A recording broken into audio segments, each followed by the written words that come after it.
Assalamualaikum warahmatullahi wabarakatuh. Perkenalkan nama saya Muhammad Baswadran Ibrahim, NIK 1517038. Nah, pada kesempatan kali ini kami diberi amanah untuk menjelaskan atau mereview sebuah jurnal tentang big data yaitu Hadoop. Nah, pada kesempatan kali ini judul yang saya ambil yaitu tentang jurnal tentang real-time processing of IoT events with historic data using Apache Kafka and Apache Spark with Dashing Framework.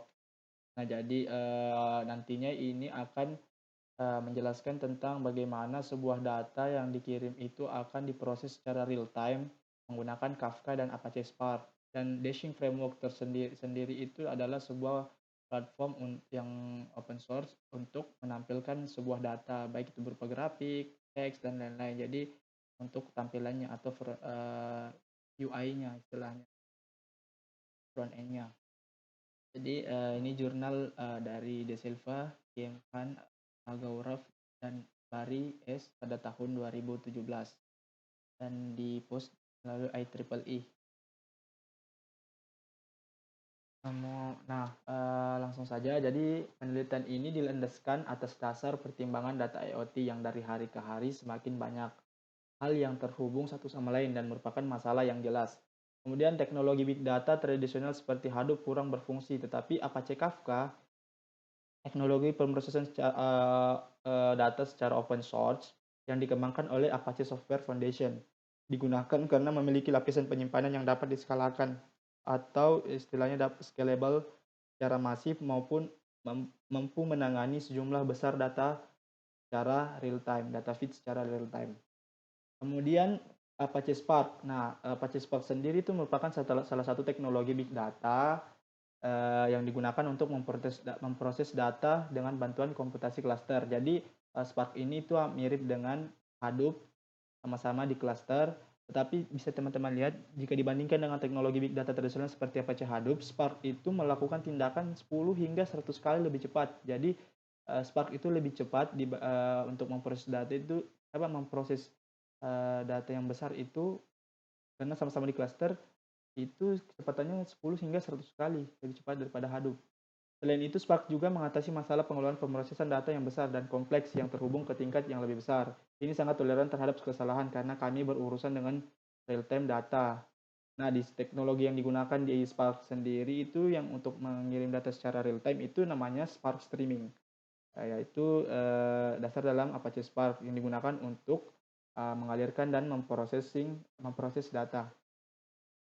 Kemudian Dashing itu merupakan yang seperti saya jelaskan tadi di awal, itu merupakan platform pesawat terbaru yang digunakan untuk membuat dashboard yang ramah pengguna dan menarik, memudahkan pengguna itu bisa melihat data-datanya, data yang kita kirimkan melalui perangkat IoT dan lain-lain. Nah, datanya itu menggunakan protokol HTTP atau biasa disebut kayak REST API. Jadi datanya itu dikirim melalui API. Nah, data apa saja? Jadi datanya itu mulai atribut node hingga sekumpulan perintah yang diperlakukan untuk mengoperasikan perangkat IoT. Kemudian integrasi ketiga teknologi open source. Jadi penelitian ini ditujukan untuk mengintegrasikan ketiga teknologi yaitu Apache Kafka dan Apache Spark dan Dashing. Sedangkan untuk menggunakan teknologi ini dibutuhkan sebuah infrastruktur seperti mesinnya. Nah, pada penelitian ini menggunakan cloud public seperti Microsoft Azure dan AWS, Amazon Web Service, untuk arsitektur yang lebih cepat dan dapat diskalakan daripada aplikasi yang tradisional yang sudah ada atau kita instalasi secara manual. Jadi di sini supaya lebih cepat dia menggunakan cloud public untuk mesinnya atau servernya. Nah, teman-teman bisa lihat ya, ini adalah generalized real-time data processing architecture atau arsitektur yang umum. Jadi di sini ada perangkat, teman-teman ada perangkat, beberapa perangkat ponsel, laptop, dan juga personalized device. Nah, jadi nantinya itu perangkat ini mengirim data ke Kafka. Itu istilahnya dia kalau dalam Kafka itu kan ada topik, jadi menggunakan topik yang sama. Jadi ini sebagai produser, nanti dikirim ke Spark. Jadi Spark di sini sebagai consumer.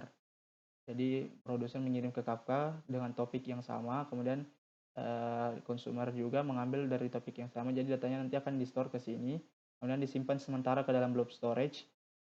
Kemudian Spark juga mengirim atau men-forward pesannya itu ke Racing Dashboard untuk menampilkan datanya seperti itu. Oke, jadi arsitektur ini dibagi menjadi 3 kategori utama, yaitu kategori tentang data real time, yang kedua kategori tentang data storage, dan kategori menampilkan data. Jadi ada 3. Nah, yang pertama itu proses real time data operation. Bisa teman-teman lihat gambarnya, sedikit ada penjelasan. Jadi yang pertama itu nomor 1, data itu diterima dan dikirim melalui cloud platform IoT, di mana perangkat IoT ini include seperti ponsel, desktop, dan perangkat lainnya. Mungkin kayak microcontroller, ESP8266, Arduino, dan yang sudah ada mungkin juga sensornya.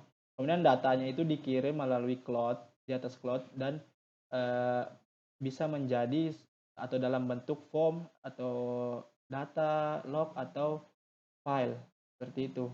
Jadi data yang pertama itu dia dari device ini produce mengirim ke Kafka atau sebagai produser di sini dengan topik yang sama. Kemudian yang kedua, Apache Kafka itu deploy over the cloud. Jadi Apache Kafka itu dibangun di cloud yang digunakan tadi, Microsoft Azure. Kemudian diterima data dalam bentuk format teks dan disimpan ke dalam record. Jadi disimpan. Jadi stream sama Kafka itu mengirim ke Spark dan menggunakan teknologi Spark Streaming supaya datanya bisa real time. Kemudian di situ nanti umumnya itu dapat melakukan seperti its storage like basically perform like a massively scalable machine query system which is safe. Jadi storage ini itu menggunakan sistem antrian pesan. Jadi data yang masuk itu kan sangat cepat nih. Jadi ada sistem, itu gunanya Kafka, ada sistem antrian. Jadi data yang terkirim itu tidak ada yang loss. Nah, seperti itu. Jadi setiap data mengirim ada mengantri data, karena kan data begitu cepat mengirim, jadi makanya dikumpul dulu datanya kemudian dikirim secara antrian. Jadi datanya tidak mengurangi data yang loss, seperti itu. Kemudian disimpan dan dikirim kembali. Kemudian juga Apache Kafka itu bisa digunakan sebagai konsep clustering untuk menyimpan dan memproses data. Nah, kemudian yang ketiga itu kemudian data itu di-forward dari Kafka ke Apache Spark, di mana prosesnya itu untuk memperoleh hasil yang diinginkan. Nah, ada sih beberapa komponen dalam Apache Spark seperti Spark Streaming dan GraphX. Jadi Spark Streaming itu yang dimana digunakan pada penelitian ini, Spark Streaming dan GraphX. Seperti pada gambar, ada Spark Streaming dengan GraphX. Kemudian dari Kafka, datanya itu di-forward kembali dari Kafka ke Spark Streaming. Kemudian which accept data in real time and process the data parallel on cluster. Jadi datanya itu dikirim secara real time karena menggunakan Spark Streaming dan diproses secara paralel. Jadi Spark ini kan di cluster, jadi otomatis datanya itu akan dikerjakan secara paralel, diproses secara paralel melalui cluster Spark yang sudah dibuat tadi. Kemudian datanya itu is treated as batch. Jadi data itu treated as a batch of RDD. Jadi ini datanya dikelola menggunakan RDD atau Resilient Distributed Data. Jadi itu adalah sebuah fundamental data struktur dari Spark sendiri. Jadi untuk mengirimkan data itu ke Spark Streaming itu harus sudah sudah di-querykan atau sudah mengikuti struktur RDD. RDD itu Resilient Data Distributed Data yang sebuah data struktur pada Spark Streaming. Dan hasilnya nanti itu akan dioperasikan dan dikembalikan ke dalam bentuk batch lagi. Nah, batch ini itu akan berisi content event datanya atau log atau bahkan log seperti itu. Kemudian data atau log itu nanti akan di-convert untuk dioperasikan sehingga dapat dioperasikan dengan mudah dan mudah dipahami oleh GraphX. Jadi GraphX ini sebuah apa ya istilahnya, format data yang nantinya, akan menggenerate atau menghasilkan, data yang berbentuk graph format, atau formatnya itu dalam bentuk graph. Nah, GraphX juga itu sebenarnya bukan cuma mempunyai format graph saja, tetapi juga, memiliki fitur tambahan, yaitu untuk menampilkan data ke user dalam bentuk relational format, atau yang biasa kita kenali di, MySQL itu karena ada relational database-nya. Jadi GraphX juga punya relational format, tapi pada penelitian ini gunakan graph format. Kemudian hasil akhirnya itu akan digenerate ke Apache Spark dan di-forward ke Dashing. Dari sini dikirim ke GraphX dulu, kemudian diproses ke dalam bentuk graph format, kemudian itu sudah menjadi graph format, dikirim atau di-forward ke Dashing lagi, ke Dashing. Nah, jadi, untuk apa ya, membantu membuat dashboard, makanya itu harus apa, diatur widgetnya dan, tampilan datanya sehingga lebih lebih atraktif, lebih mudah untuk dipahami. Nah, hasilnya finally the output generated by dashing is presented as it desired by the user. Jadi hasil hasil generate dari dashing itu akan menampilkan, sesuai keinginan user. Datanya menampilkan data sesuai dengan keinginan user. Itu proses real-time data operation. Kemudian proses exciting dataset operation. Jadi pada operasi ini data historis disimpan dalam blob storage cloud yang telah diproses oleh Apache Spark dan hasilnya ditampilkan pada dashboard. Bisa teman-teman lihat hampir mirip dengan yang tadi, tapi ini lebih mengarah di pengerjaan Spark-nya dan Dashing. Tidak masuk dalam Kafka-nya. Seperti yang di awal tadi ada Kafka. Nah, jadi proses ini yang pertama itu, data yang dikirim dari blob storage itu tidak real time. Since nih, exciting dataset forward is data to Apache Spark. Jadi datanya itu di-forward ke Apache Spark dari blob storage, dikirim ke Apache Spark, tapi tidak real time. Since it not a real time data, tapi akan directly passing atau diarahkan langsung ke processing block of Spark Streaming. Jadi diarahkan langsung ke Spark Streaming sehingga datanya itu bisa kembali real time. Data yang dikirim itu kan tidak real time, tapi directly passing, diarahkan langsung ke processing block yang dimiliki oleh Spark Streaming. Jadi datanya nanti itu akan diterima oleh processing block yang dimana datanya itu sudah dikelola dalam bentuk RDD atau Resilient Data Distribute, data struktur RDD yang dimiliki oleh Spark. Kemudian dioperasikan dan untuk untuk melakukan dataset ini atau untuk menyimpan data yang ada berdasarkan struktur data RDD. Nah, setelah diproses, ini ada proses blok. Setelah diproses, kembali lagi ke GraphX. Jadi datanya itu akan dipas lagi ke GraphX.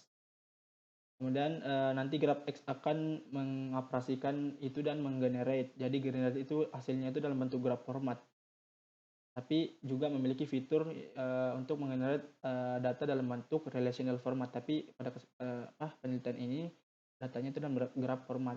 Kemudian hasilnya itu akan diformat kembali ke Dashing framework. Nah, seperti itu. Yang mana datanya itu akan mudah dikelola. Jadi blob storage itu menggunakan DynamoDB. Jadi data yang untuk historis datanya itu akan disimpan ke ke blob storage, dimana menggunakan ini DynamoDB. Di compute lambda triggers di DynamoDB on. Jadi datanya nanti itu akan men-trigger DynamoDB untuk menghitung komuter,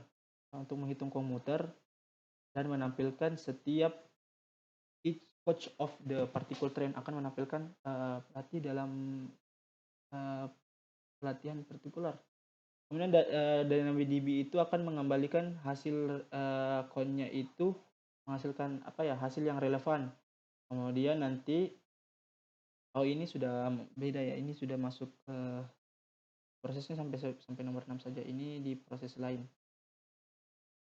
Oke, kemudian hasil penilaian dalam makalah ini diusulkan arsitektur yang sangat kuat, scalable, pluggable, dan lebih cepat yang mencoba untuk memecahkan masalah pendekatan pemrosesan data tradisional dan integrasi Apache Kafka, Apache Spark, dashing, dan menyebarkannya pada Windows Azure Public Cloud. Nah, jadi begini. Jadi pertama, dalam penelitian ini yaitu kita harus membuat topik pada Kafka dan akan mengirim datanya, event istilahnya, mengirim datanya, sensor, baik itu sensor atau data yang lain. Nah, jadi ada 4 topik di sini yang dibuat pada Apache Kafka, yaitu Azure, Godzone, and Testing. Di mana, data itu akan dikirim ke topik Godzone melalui external resource, melalui external source atau perangkat yang ada di luar cloud ini. Kemudian akan diterima data tersebut dan akan ditampilkan melalui server Zookeeper. Jadi di sini menggunakan server Zookeeper untuk menjalankan Kafka-nya. Nah, demikian pula dataset juga dikirim melalui Kafka, seperti yang ditampilkan pada gambar di samping kanan ini, di mana datanya itu 100 data yang terkirim melalui perangkat di luar, perangkat eksternal, di mana menggunakan topik Godzone seperti ini. Jadi ada data terkirim sampai 1000 data, di mana data itu menggunakan topik Godzone, dan datanya itu akan terlist seperti pada figur 5 seperti ini. Nah, setelah data itu terkirim, maka di sini Spark mulai bekerja. Jadi Apache Spark dan Kafka di sini bekerja. Nah, Apache Spark itu streaming module is configured to listen event on topic read. Jadi data yang tadi yang SJCET4 dari 1 sampai 1000 itu nanti akan dimasukkan ke akan dikelola ke Spark. Jadi nanti dalam bentuk graph format yang seperti dijelaskan di graph X. Jadi datanya akan teman-teman bisa lihat di nomor 6. Datanya itu akan dibaca dan diproses. Application logic and lastly update it onto the dashing dashboard. Jadi nanti data dari sini akan dikirim lagi ke dashing dashboard. Nah, teman-teman lihat ada formatnya ini dalam bentuk graph format. Nah, setelah diterima oleh Spark, akan di forward kembali ke dashing. Jadi dashing itu nanti menerima datanya itu dalam bentuk melalui API. Jadi datanya itu melalui API. Nah, di sini dashing menghadirkan 4 widget di dashboard, di mana ada tipe teks seperti yang ini orange, kemudian ada tipe grafik mini seperti yang kuning, dan ada tipe meteran. Nah, terdapat 3 buah widget, yaitu tipe teks, tipe meteran, dan grafik mini. Dalam tipe teks, data yang dialirkan oleh Apache Spark dan diproses oleh bagian analitik secara langsung dimasukkan ke dalam widget ini. Sedangkan untuk widget Sparkline itu menampilkan grafik Sparkline berdasarkan peristiwa waktu nyata, itu seperti yang ini, water consumption. Kayak ada berapa jam dikonsumsi. Sedangkan untuk meteran itu untuk menunjukkan jumlah persentasi kejadian waktu nyata yang berasal dari sumber. Jadi misalnya mau menghitung berapa persentasi datanya itu terkirim secara real time, bisa menggunakan grafik tipe meteran.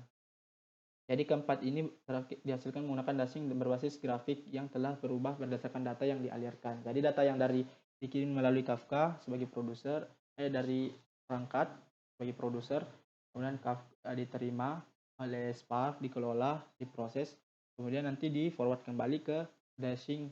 Kemudian nanti kembali lagi ke kembali lagi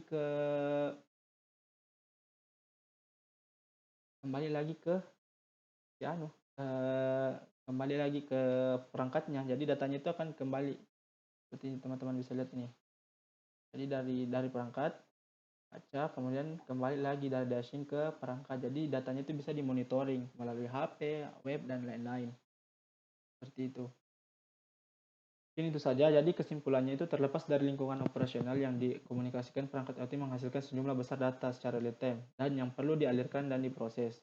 Selain itu, keluarannya perlu diubah dalam format yang terstruktur dengan baik dan dapat dibaca. Nah, jurnal ini bertujuan untuk menyelesaikan masalah streaming dan pemrosesan data secara real time dengan menggunakan Apache Kafka dan Apache Spark. Kemudian, Spark untuk menyimpan, streaming, dan memproses pesan secara real time yang dihasilkan selama komunikasi perangkat IoT. Nah, untuk memvisualkan data dan mendapatkan wawasan yang berguna darinya, kerangka kerja sumber terbuka atau open source, platform itu bisa kita gunakan yang namanya dashing. Nah, untuk membuat, arsitektur lebih efisien juga arsitektur ini digunakan cloud public yang itu Microsoft Azure, agar lebih efisien dan lebih cepat, seperti itu. Mungkin itu saja, ini adalah beberapa referensi dari jurnal tersebut dan terima kasih. Mungkin itu saja yang, presentasi dari review jurnal tentang big data dari saya, kurang lebihnya mohon dimaafkan. Wabillahi taufiq walhidayah. Wassalamualaikum warahmatullahi wabarakatuh.